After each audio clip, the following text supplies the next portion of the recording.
These pictures of the Ecuadorian Amazon tell an emotional story, and it's easy to blame a big oil company like Texaco for images like this.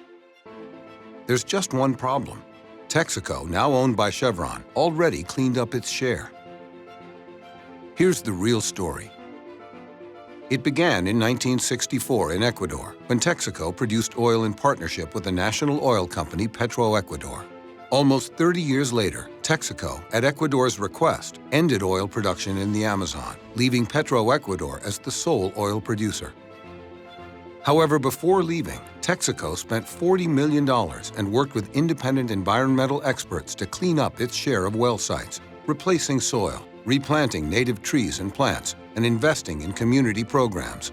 The whole process was overseen and verified by the Ecuadorian government.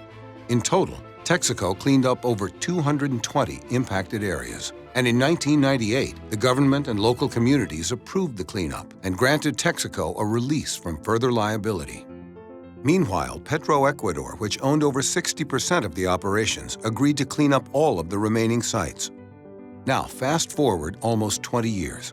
Many of the sites Petroecuador promised to clean up are still there, unremediated. In fact, they started to clean them up, but were stopped by the government at the request of the lawyers behind the fraudulent lawsuit against Chevron, who feared it would hurt their case and deprive them of photo opportunities to use against Chevron in the media. Since 1990, Petroecuador has even expanded its operations, more than doubling the number of wells and racking up almost 2,000 spills in the process. Rather than doing what is right, the Ecuadorian government, together with calculating lawyers and deceitful activist groups, are seeking to blame a big oil company and cash in. It's time for Petroecuador and the Ecuadorian government to stop pointing fingers, live up to their agreements, take responsibility, and clean up the Amazon.